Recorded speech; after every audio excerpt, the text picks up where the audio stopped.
Man, like, I lie to you not, man. I lie to you not. Like, it's like I had an out-of-body experience. Now, I gotta give my 2 cents on this entire Quando Rondo opens up about what happened with King Von interview that dropped yesterday. It's currently trending at #1 on YouTube, and a lot of people are discussing it. So, yeah.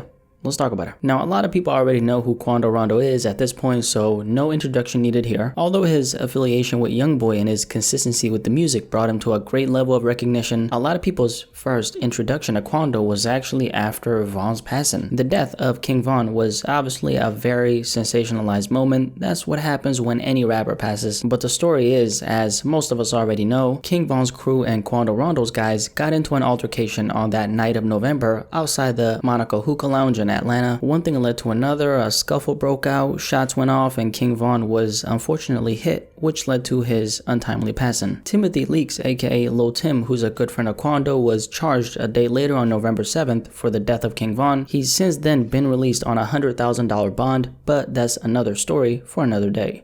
The tension that's been up in the air ever since Von was taken away has been crazy. The most obvious thing about Von's passing is the fact that it could have easily been avoided. What happened to King Von should have simply not happened, but I don't want to take any of the blame away from Von strictly because he's gone. Von obviously knew what he was getting himself into, right? There's always a risk involved when you engage in situations like this. The risk in this situation obviously led to his unfortunate demise. Like I said at the beginning though, Quando Rondo has now told his side of the story in an interview with Angela Yee that dropped on his channel yesterday.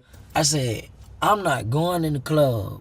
I said, little boy, go in there, find you a little female or whatever, cuz.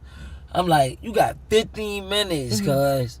And I'm dipping. We about to go to the house. Like Quando said, prior to the Von shooting, he didn't really want to go into the venue, the hookah lounge, while Lil Tim, who was the shooter, did. I'm not sure if he actually ended up sleeping because sometime later he got out of the car, spotted a group of people walking towards him, which was King Von and his guys, and then, let's see what he says. I walk from the car. I turn around to walk up.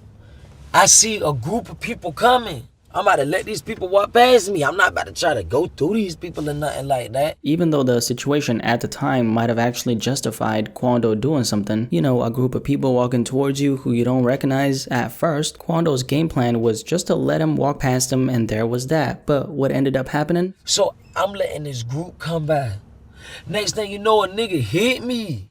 Like, it's like I had an out-of-body experience. A brief moment after this is when shots were fired. Quando's friend, Lil Tim, was of course the shooter, and he pulled the trigger, and there's that. This is still an ongoing case, so I doubt Quando is gonna say anything to get himself in trouble. This could be Quando trying to distance himself from the killing itself, because although he didn't do anything, his close friend, Lil Tim, did, which does put the spotlight on him as well. Let's make this one thing clear. I wasn't there, obviously. You weren't there, so at the end of the day, anything we see is an outside perspective. I don't know what was going on inside Quando's head. He could have very much taken that beating from Von with pride if Lil Tim didn't pull the trigger. So Von could have been alive and here today hadn't that been the case. Now Quando does seem remorseful in this interview right here, although I gotta say the energy that I'm hearing in the music just isn't matching the energy I'm hearing in this interview right here. And I'm saying that because check out these lyrics right here. Lil Timmy riding, right or wrong, something he said on End of Story, which is Quando's response to the altercation that left Von dead. I mean, the song alone is Quando doubling down on what happened like it should have happened. Because remember when Von's passing was confirmed and people were going off saying Quando is a dead man, that was people assuming that he had something to do with it, when again it was Lil Timmy who pulled the trigger, so Quando shouldn't be responsible for another man's actions. With that being said, considering the aftermath of this entire situation, is Quando really remorseful? And another thing, since Von knew what he was getting himself into before the altercation even happened, should the blame really be put on Quando? And I've heard other people say this, but imagine if Quando was the one who got that night and Von was here. What would have that looked like in terms of, would people put the blame on King Von if hypothetically speaking Quando wasn't here anymore? One thing I can say for sure is, and this is something Quando touched on End of Story on this part right here, when he said, see, nowadays it's like the fans doing the police job. Y'all talk that gangster shit but cry when they get knocked. I think fans, actually people in general, have way too much to say about a situation they weren't present in. That's why I'm making it clear anything everything I say is an outside perspective, but a lot of people are talking like they knew what Quando, or Vaughn for that matter, were thinking during that night. This is a very complicated situation involving a bunch of individuals with different motives, with different intentions, and whatever went down that night that resulted in the homicide of King Vaughn happened because everyone who is involved played their part in it, whatever that part may be. It's as simple or as complicated as that. But yeah, Quando Rondo talking about what really happened during the whole King Vaughn situation. There you have it. Any thoughts on what Quando said? And I don't know, but a random question: do you think this entire situation that unfortunately led to Vaughn's death could have possibly been avoided? Definitely let me know in the comment section below, and let's have a discussion about this.